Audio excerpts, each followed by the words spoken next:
I've run a business that was millions of pounds a month and it was a terrible business. If you had the opportunity to invest in me as a founder, with whatever I go and build next, let's assume I have a career of being an entrepreneur, how much are you investing? But isn't that just such a pointless question? As in, how much are you investing? Is such an How much are you investing there's a fair valuation based on our conversation we have. How much are you investing?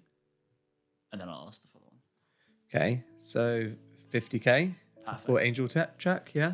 Cool. So you're investing 50k into me as a founder, and you get X% of whatever I go and produce. What would need to be true for that to be 500k? Assuming you had that money to invest.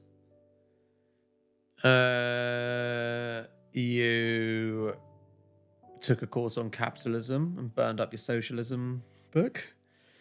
No, I'm joking. I don't think you're a socialist at all. I'm just saying.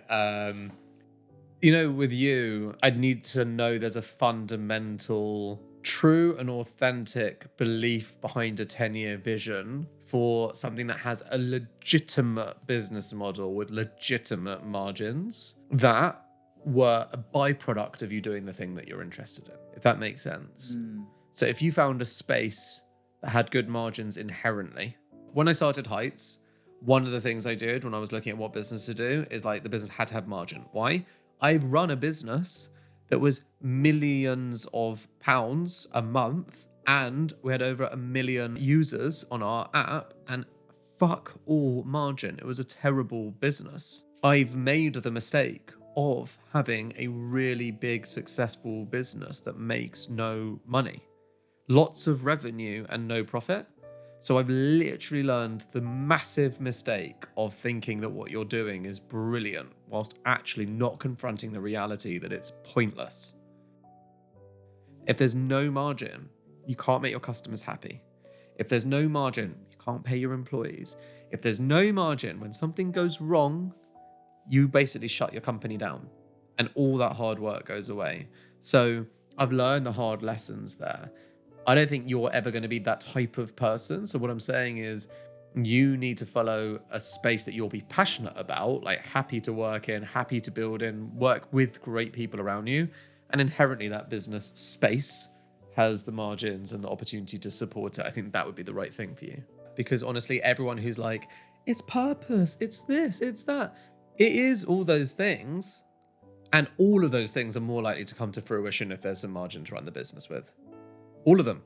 So the first thing to go in companies with bad margin and stuff is the purpose, is your values, is these things. And if they're not, they're usually the things that end up ruining the business. As in, if you didn't have the margin and you held on to your values, you could write it all the way back down to zero.